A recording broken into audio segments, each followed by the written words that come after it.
আজি আমি নিৰ্ণয় কৰিম গোলাকাৰ দাপোনৰ সমীকৰণ। গোলাকাৰ দাপোনৰ লক্ষ্যবস্তুৰ দূৰত্ব যাক ইউৰে সূচায়, প্ৰতিবিম্বৰ দূৰত্ব যাক ভিৰে সূচায় আৰু ফকাছ দূৰত্ব যাক এফেৰে সূচায়। এই তিনিটাৰে মাজত এটা সম্পৰ্ক আছে। এই সম্পৰ্কটো আমি নিৰ্ণয় কৰিবলৈ গৈ আছো। সম্পৰ্কটো হৈছে 1/f equal 1/u plus 1/v। এই সম্পৰ্কটো বোধ কৰোঁ তোমালোকে আগতেও পাইছা। 1/f equal 1/u plus 1/v। এই সম্পৰ্কটোক কোৱা হয় গোলাকাৰ দাপোনৰ সমীকৰণ বুলি, মিৰৰ ইকুৱেশ্যন বুলি কোৱা হয়। উত্তল আৰু অৱতল এই দুই ধৰণৰ দাপোনৰ ক্ষেত্ৰত এই সম্পৰ্কটো খাটে। তাৰমানে দুই ধৰণৰ দাপোনৰ ক্ষেত্ৰতে আমি এই সম্পৰ্কটো ব্যৱহাৰ কৰিব পাৰোঁ 1/f equal 1/u plus 1/v। চ' এই সম্পৰ্কটো কেনেকৈ আহিলে, এই সম্পৰ্কটো এতিয়া নিৰ্ণয় কৰা হ'ব। সম্পৰ্কটো নিৰ্ণয় কৰিবৰ বাবে আমি এখন অৱতল দাপোন লৈছোঁ। এতিয়া অৱতল দাপোন বুলি কওঁতে বাহিৰৰ ফালে বহী পৃষ্ঠখন থাকিব, ভিতৰৰ ফালে থাকিব প্ৰতিফলক পৃষ্ঠখন।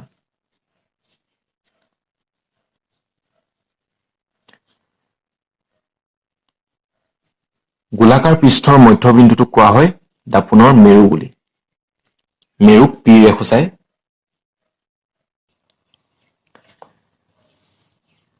এতিয়া ভাঁজ কেন্দ্ৰটো আমি দিব লাগিব। ধৰি লৈছোঁ ভাঁজ কেন্দ্ৰটো ইমান মানত আছে। কম্পাছ ব্যৱহাৰ কৰি পেলাই তোমালোকে আঁকিবা, তেতিয়া কম্পাছৰ জোঙা মূৰটো য'ত ৰাখিবা সেইটোৱে হ'ব দাপোনখনৰ ভাঁজ কেন্দ্ৰ। CP সংযোগ কৰা হ'ল। CPক মুখ্য অক্ষও বোলা হয়। এতিয়া CPক আমি বহাই দিম।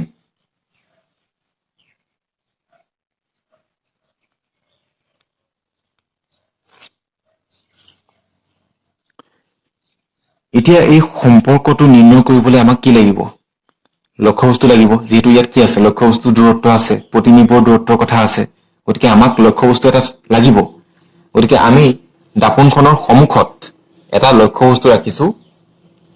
লক্ষ্যবস্তুটো ধৰি লোৱা ইমান দূৰত আছে, মানে ভাঁজ কেন্দ্ৰৰ পৰা দূৰত আছে।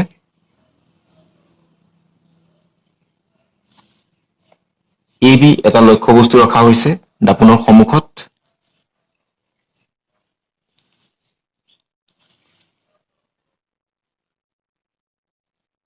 এই বিন্দুৰ পৰা যি ৰশ্মি নিৰ্গত হ'ব, সেই ৰশ্মি দাপোনত আপতিত হৈ প্ৰতিফলিত হ'ব। আৰু যি ৰশ্মি নিৰ্গত হ'ব সি CP অৰ্থাৎ মুখ্য অক্ষৰ সমান্তৰালভাৱে দাপোনত পৰিবগৈ। এতিয়া দেখিছাই তোমালোকে CPৰ সমান্তৰালভাৱে এই ৰশ্মিডাল গতি কৰিছে। দাপোনত পৰিছে, দাপোনত আপতিত হৈছে, আপতিত হোৱাৰ পাছত প্ৰতিফলিত হ'ব। প্ৰতিফলিত হৈ ই এটা নিৰ্দিষ্ট বিন্দুৰে গতি কৰিব।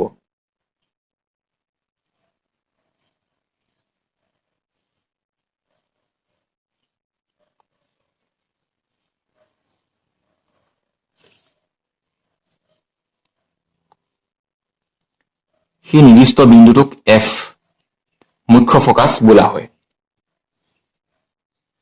আকৌ অৱতল দাপোনৰ ক্ষেত্ৰত কি হয়, যদি ৰশ্মিডাল ভাঁজকেন্দ্ৰৰ মাজেৰে যায়, তেতিয়া যিটো পথেদি গৈছিলে সেই পথেদিয়ে উভতি আহে। এতিয়া এডাল ৰশ্মি ধৰি লোৱা ভাঁজকেন্দ্ৰৰ মাজেদি গ'ল।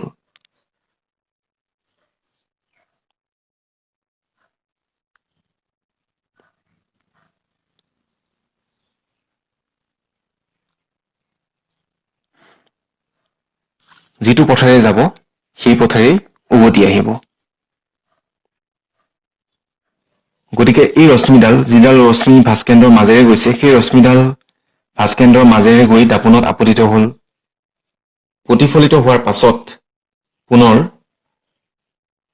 আগৰ বাটে উভতি আহিছে। আৰু এডাল ৰশ্মি আমি অংকন কৰিম, যিডাল ৰশ্মি মেৰুত আপতিত হৈছে।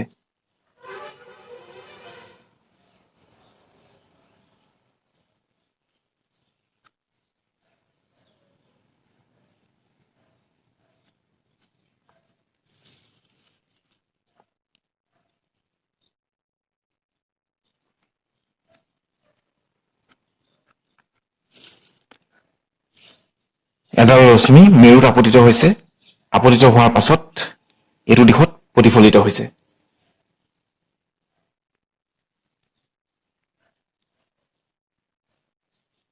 এতিয়া প্ৰতিবিম্বটো ক'ত গঠন হ'ব?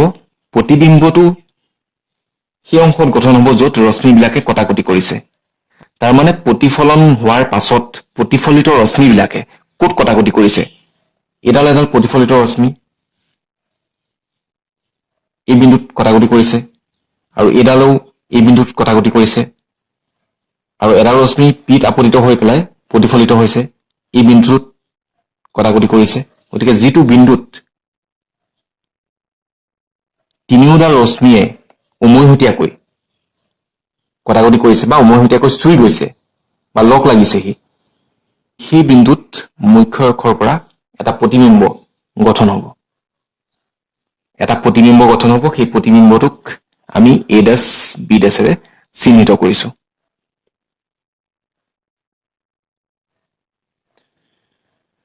এতিয়া আমি এডাল লম্ব অংকন কৰিম। মুখ্য অক্ষৰ ওপৰত MD এডাল লম্ব অংকন কৰা হ'ল। এতিয়া ইয়াত F'ৰ পৰা D লৈকে হৈছে ফকাচ দৈৰ্ঘ্য। লক্ষ্যবস্তুৰ দূৰত্ব বুলি কওঁতে তাৰপিছত আহিলে প্ৰতিবিম্বৰ দূৰত্ব। প্ৰতিবিম্বটো আছে ইয়াত, গতিকে P'ৰ পৰা, ইয়াত P নহ'ব, একচুৱেলি D হ'ব, গতিকে D'ৰ পৰা প্ৰতিবিম্বৰ দূৰত্ব, প্ৰতিবিম্বৰ দৈৰ্ঘ্যটো, D'ৰ পৰা A' B' এই প্ৰতিবিম্বটো কিমান দূৰত আছে সেইটো হ'ব প্ৰতিবিম্বৰ দূৰত্ব। প্ৰতিবিম্বৰ দূৰত্বক ভিৰে সূচায়। আকৌ D'ৰ পৰা লক্ষ্যবস্তু হৈছে AB, D'ৰ পৰা লক্ষ্যবস্তুটো কিমান দূৰত আছে সেইটো হ'ব লক্ষ্যবস্তুৰ দূৰত্ব। লক্ষ্যবস্তুৰ দূৰত্বক ইউৰে সূচায়।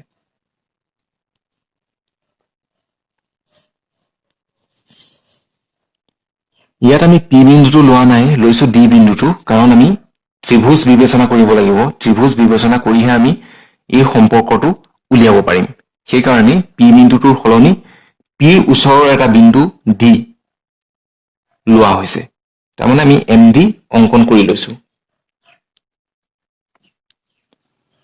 ভাস্কেন্দ্ৰৰ মাজেৰে অহা ৰশ্মিডাল N বিন্দুত আপতিত হৈছে বুলি দেখুওৱা হৈছে। ধৰা হ'ল AB লক্ষ্যবস্তুটোৱে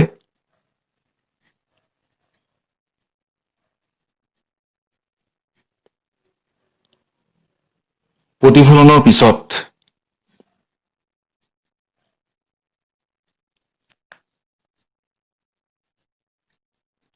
A' B' প্ৰতিবিম্ব গঠন কৰিছে।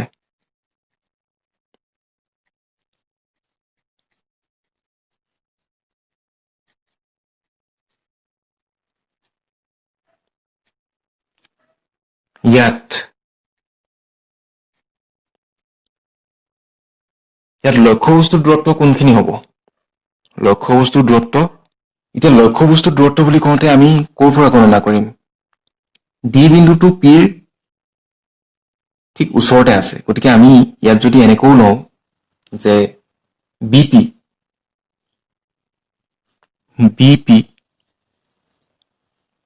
মেৰুৰ পৰা B বিন্দুৰ দূৰত্ব, লক্ষ্যবস্তুটো আছে ইয়াত, চ' P'ৰ পৰা লক্ষ্যবস্তুৰ দূৰত্ব BP। লক্ষ্যবস্তুৰ দূৰত্ব বুলি কওঁতে আমি লক্ষ্যবস্তুটো দাপোনখনৰ পৰা কিমান দূৰত আছে, গতিকে P'ৰ পৰা B'ৰ দূৰত্ব BP আৰু M'ৰ পৰা A'ৰ দূৰত্ব AM ইকুৱেল U, লক্ষ্যবস্তুৰ দূৰত্ব।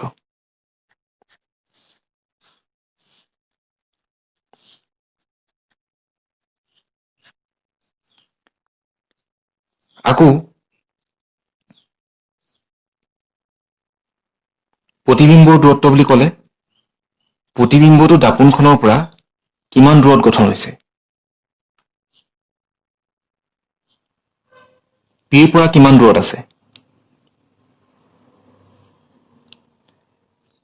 B' P বি ডেছ পি এইটো হৈছে প্ৰতিবিম্বৰ দূৰত্ব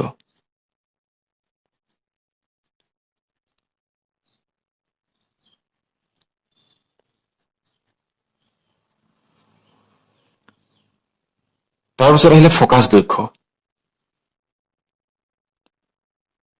এফ বিন্দুটো দাপোনখনৰ পৰা কিমান দূৰত আছে এফ বিন্দুৰ দাপোনখনৰ পৰা মানে পিৰ পৰা এফৰ দূৰত্বটোক আমি কেনেকৈ দেখুৱাম এফ পি পিৰ পৰা এফৰ দূৰত্ব সেইটো হৈছে ফকাছ দৈৰ্ঘ্য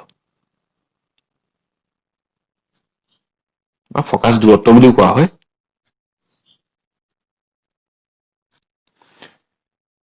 এতিয়া কথাটো হ'ল ইয়াত যি লম্ব মই অংকন কৰিছিলোঁ সেই ডি বিন্দুটো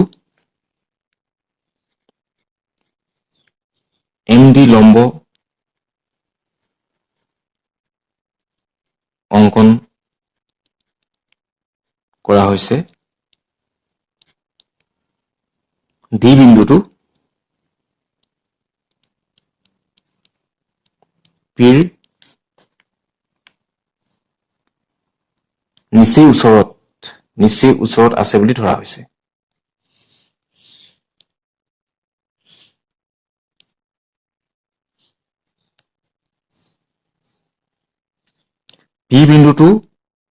ডি বিন্দুটো পিৰ নিচেই ওচৰত আছে বুলি ধৰা হৈছে একচুৱেলি কি হয় মই যদি কওঁ ইয়াত এফ পি এম এইটো ত্ৰিভুজ হ'ব জানো তোমালোকে নিজে ভাবা এফ পি এম এইটো ত্ৰিভুজ হ'ব জানো এইকণটো বেকাকে আছে এইটো কেনেকৈ ত্ৰিভুজ হ'ব বুজি পাইছা এই অংশটোতো বেণ্ড হৈ আছে গতিকে ত্ৰিভুজ নহয় কিন্তু যদি মই কওঁ ট্ৰেংগুল এফ ডি এম এইটো এটা ত্ৰিভুজ হয় এফ ডি এম এইটো এটা ত্ৰিভুজ হয় কথা ধৰিব পাৰিছা মই আকৌ এবাৰ দেখুৱাই দিছোঁ যদি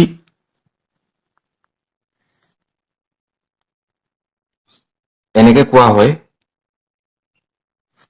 এফ পি এম এফটো ইমানত আছে এমটো এইখিনিত আছে পিটো এইটো এতিয়া চোৱা এফ পি এম এই অংশটো কেনেকুৱা হৈ আছে এনেকুৱা হৈ আছে এইটো ত্ৰিভুজ হ'ব জানো এই চাইডটো বেণ্ড হৈ আছে এফ পি এম এইটো ত্ৰিভুজ নহয় এইটো ত্ৰিভুজ হ'ব নোৱাৰে ত্ৰিভুজ হ'ব কেতিয়া যেতিয়া চাইডকেইটা সৰলৰেখা হ'ব লাগিব ষ্ট্ৰেট লাইন হ'ব লাগিব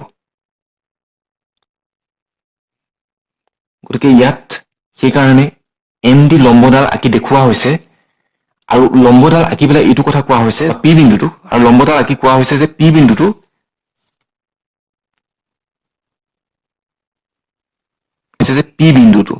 এইটো হ'ব লাগিছিলে পি বিন্দুটো ডিৰ নিচেই ওচৰত আছে পি বিন্দুটো ডিৰ নিচেই ওচৰত আছে বুলি কোৱা হৈছে যাতে আমি ত্ৰিভুজ বুলি ধৰি লওঁতে আমাৰ কনচেপ্টটো যাতে ভুল হৈ নাযায় কাৰণ ত্ৰিভুজ বুলি কওঁতে আমি জানো এইটোহে ত্ৰিভুজ এইটো ত্ৰিভুজ নহয় গতিকে এই কনচেপ্টটো যাতে আমাৰ ভুল নহয় খেলি মেলি নহয় গতিকে সেইকাৰণে আমি লম্ব এডাল অংকন কৰি লৈছোঁ ইয়াত এতিয়া এফ পি এম এইটো ত্ৰিভুজ নহয় কিন্তু এফ ডি এম এইটো এটা ত্ৰিভুজ কিন্তু আমি কি কৈছোঁ যে পি বিন্দুটো ডিৰ নিচেই ওচৰত আছে গতিকে আমি এফ পি এমকো কি বুলি ধৰিব পাৰোঁ ত্ৰিভুজ বুলি ধৰিব পাৰোঁ যেতিয়া পি বিন্দুটো ডিৰ নিচেই ওচৰত আছে বুলি ধৰি লোৱা হৈছে যিহেতু পি বিন্দুটো ডিৰ নিচেই ওচৰত আছে বুলি ধৰা হৈছে বুজি পাইছা সেইকাৰণে এই সেন্টেন্সটো লিখিবলগীয়া হৈছে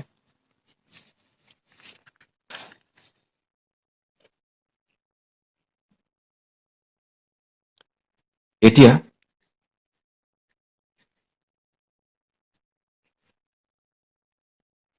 ট্ৰায়াঙ্গল এ ডেছ বি ডেছ এফ আৰু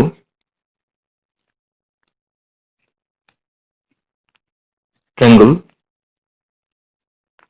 এম পি এফৰ পৰা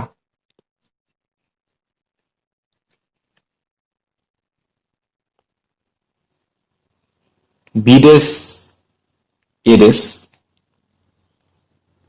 আমি কম্পেয়াৰ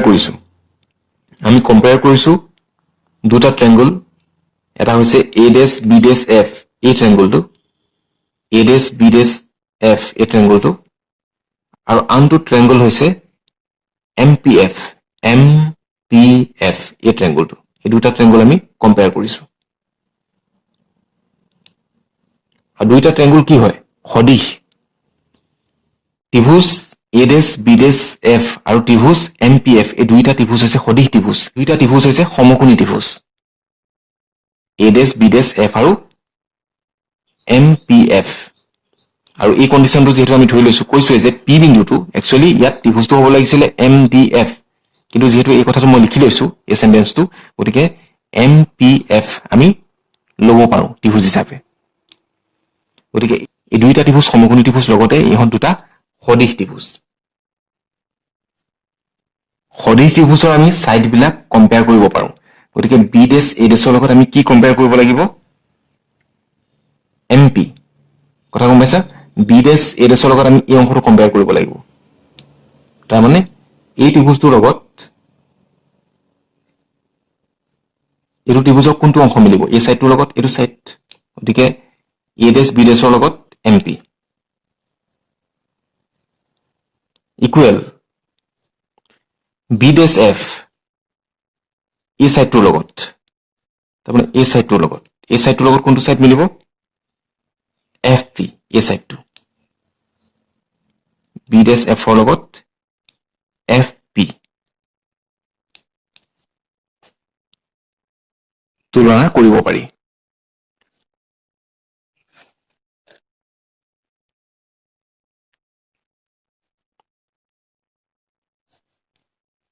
B', A', PM ঠাইত আমি লিখিব পাৰো AB। চিত্ৰটো চালে তোমালোকে দেখা পাবা PM মানে হৈছে এই অংশটো। এই অংশটোৰ লগত আমি AB কম্পেয়াৰ কৰিব পাৰো।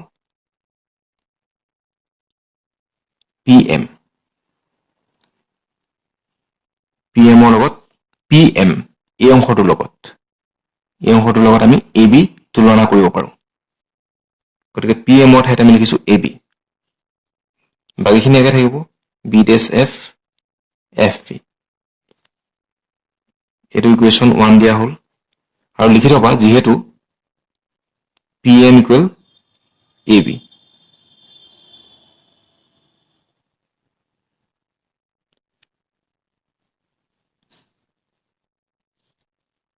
আকৌ ট্ৰায়াংগল A', B', P আৰু ট্ৰায়াংগল ABP ৰ পৰা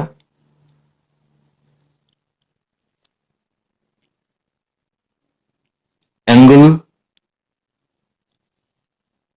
APB, এংগল APB এই কোণটো, এংগল APB,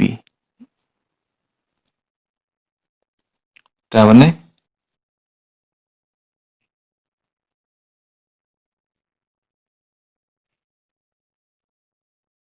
এংগল APB এই কোণটো কথা কৈছে, AP angle APB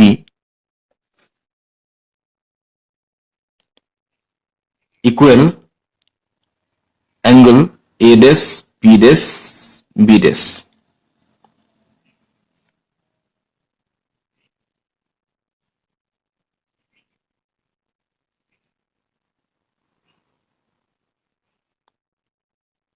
A', P' নহয়, A', P, B', এই কোণ দুটা সমান হ'ব। কি কাৰণে সমান হ'ব? কাৰণ এই বিপিডাল ইয়াত লম্ব নিচিনা হৈ আছে। P বিন্দুত এই বিপিডাল লম্ব নিচিনা হৈ আছে। গতিকে ধৰি লোৱা এইটো এটা মেৰু, তাত যি ৰশ্মি আপতিত হ'ব তাক আপতন কোণ হিচাপে লোৱা হয়।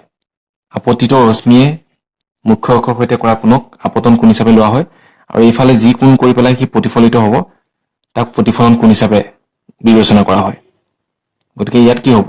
আপতন কোণ সমান প্ৰতিফলন কোণ। গতিকে সেইকাৰণে এই এংগলটো আৰু এই এংগলটো সমান হ'ব। বাকী এই ত্ৰিভুজ দুটাৰ ক্ষেত্ৰত কি হয়? এটা কোণ 90 ডিগ্ৰী হৈ আছে আৰু এটা এংগুলটো সমান বুলি আমি এটা দেখুৱালোই তাৰ মানে দুইটা ত্ৰিভুজৰ ক্ষেত্ৰতে এটা এংগুল 90 ডিগ্ৰী হৈ আছে আৰু এটা এংগুল দুইটাৰে সমান গতিকে ট্ৰায়াঙ্গল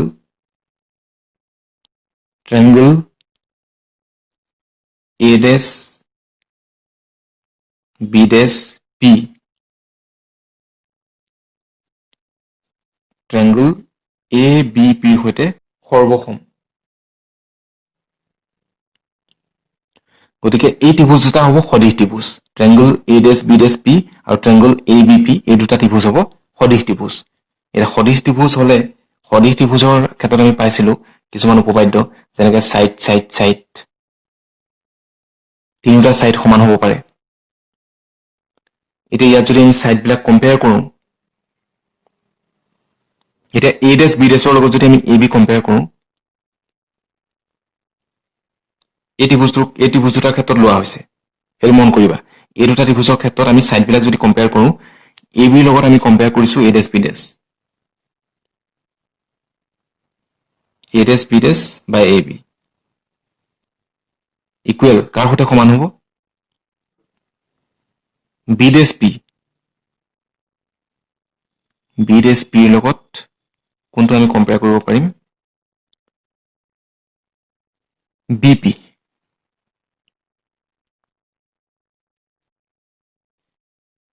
এটো ইকুৱেশ্যন 2 হ'ব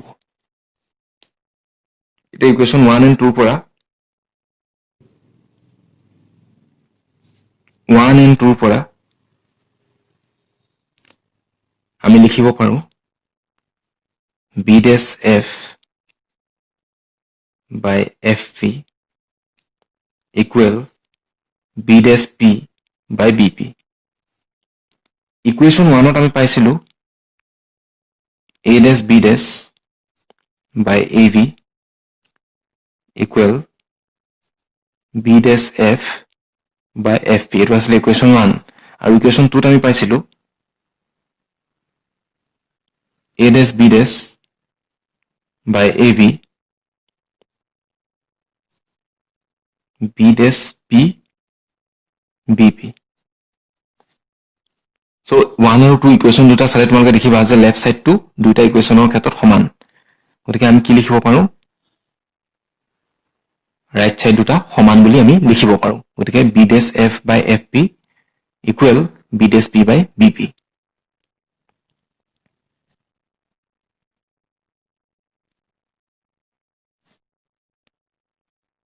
এটা B dash F তাক আমি ভাঙি দিব পাৰো B dash F ক ভাঙিব পাৰি B dash P minus FP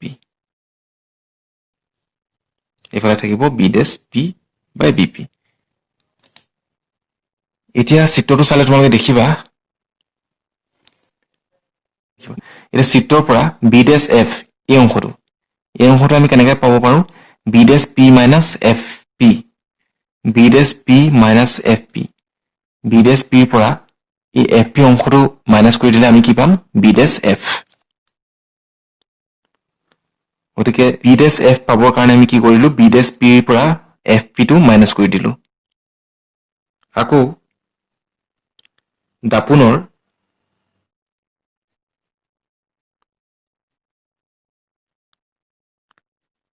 যিহেতু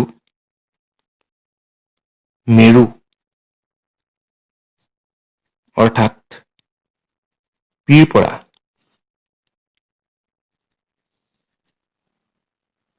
লক্ষ্যবস্তু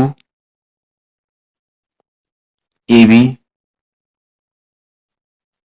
প্ৰতিবিম্ব A dash B dash আৰু ফকাস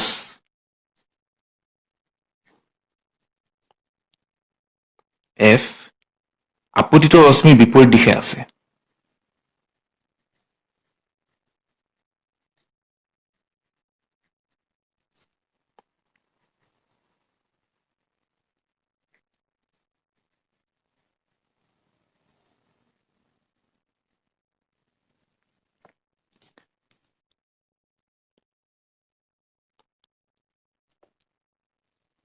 গতিকে চিহ্ন প্ৰথা প্ৰয়োগ কৰিলে চিহ্ন প্ৰথাৰ কথা আগৰ ভিডিঅ'ত কোৱা আছে যে দাপোনৰ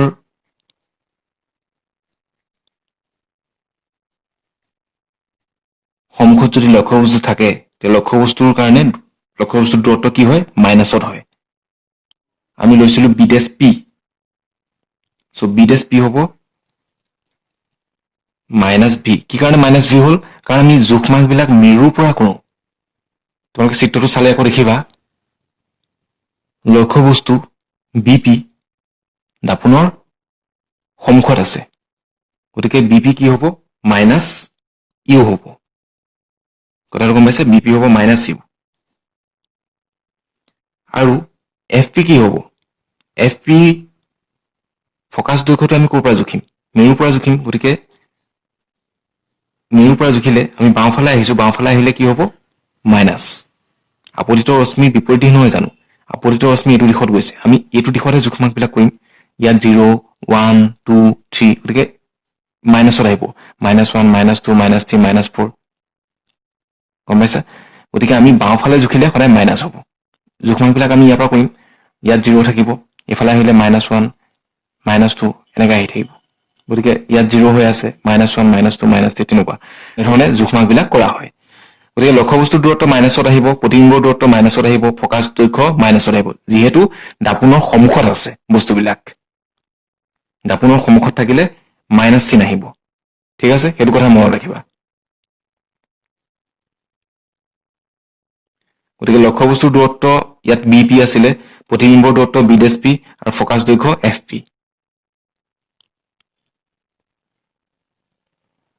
গতিকে বি ডেছ পি হৈছে প্ৰতিবিম্বৰ দূৰত্ব গতিকে প্ৰতিবিম্বৰ কাৰণে মাইনাছ ভি আহিছে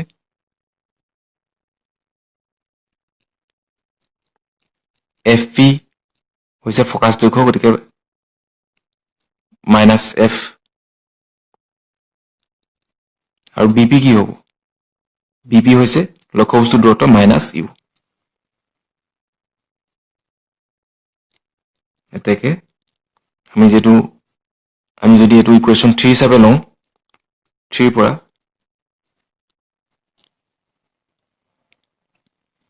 বি ডেছ পিৰ ঠাইত আমি কি বহাম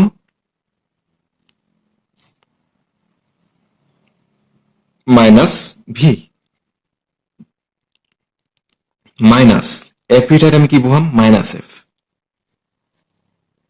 আকৌ তলত এফ আছে গতিকে মাইনাছ এফ ইকুৱেল বি ডেছ পিৰ ঠাইত আমি কি বহাম মাইনাছ ভি বি পিৰ ঠাইত আমি কি বহাম মাইনাছ ইউ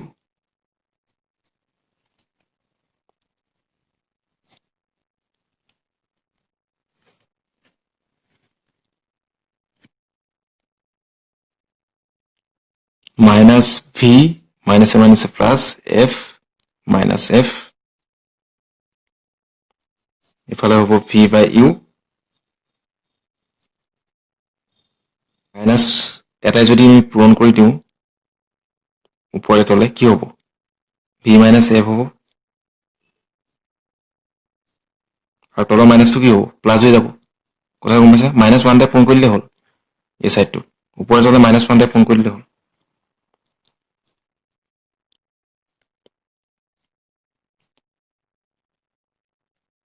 চ' আমি ইয়াক এনেকৈও লিখিব পাৰোঁ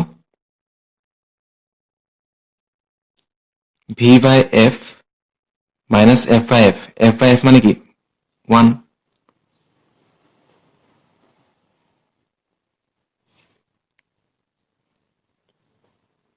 চ' আমি পামগে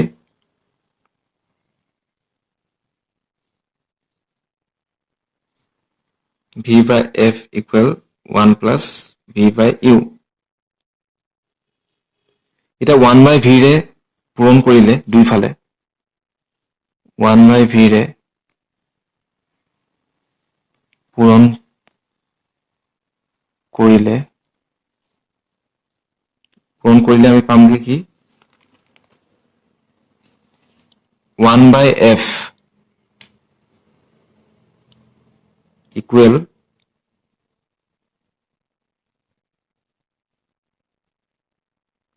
1 বাই ভি প্লাছ 1 বাই ইউ এইটোকে যদি আমি সজাই লিখিলে কি হ'ব সজাই লিখিলে আমি যিটো বিচাৰিছিলো সেই সমীকৰণটো দাপোনৰ সমীকৰণটো গোলাকাৰ দাপোনৰ সমীকৰণটো আমি পাই যাম সেইটো হৈছে 1/u plus 1/v equal 1/f আৰু 1/f আমি এনেকৈ লিখিব পাৰো ন 2/r বুলি কাৰণ আমি জানো যে ফোকাস আৰু ভাঁজ ব্যাসাৰ্ধৰ মাজত কি সম্পৰ্ক আছে f equal r/2 হয় আকৌ যদি আমি 1/f কৰি দিওঁ তেতিয়া কি হ'ব 2/r সো এই সম্পৰ্কটো আমি উলিয়াবলৈ গৈ আছিলো আৰু এই সম্পৰ্কটো আমি উলিয়ালোগে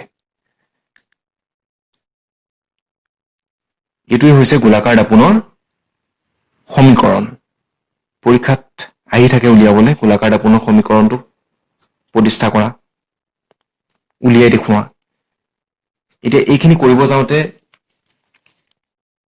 প্ৰেক্টিস কৰিব লাগিব যে কোন কেইটা ত্ৰিভুজ আমি ল'ব লাগিব কোন কেইটা ত্ৰিভুজ আমি কম্পেয়াৰ কৰিম প্ৰেক্টিস কৰোঁতে তোমালোকৰ কাৰণে সহজ হৈ পৰিব কোৱাই হয় practice max a man perfect যদি প্ৰেক্টিস নকৰা তেতিয়া পৰীক্ষাত যিমান বুজি পালো একো লাভ নহয় জিৰো গতিকে প্ৰেক্টিস কৰিবা প্ৰেক্টিস কৰোঁতে মুখস্থ নিচিনা হৈ যাব লাগিব যে এইকেইটা ত্ৰিভুজ ল'ব লাগিব চিত্ৰটো দেখিয়েই চিত্ৰটো অংকন কৰাৰ পাছতেই ইমিডিয়েট উলিয়াব পাৰিব লাগিব পৰীক্ষাত ভাবি লিখি থাকিবলৈ সময় নহয় গতিকে সেই কাৰণে পঢ়োতে মুখস্থ নিচিনা হ'ব লাগিব আৰু সেইটোহে কাম দিব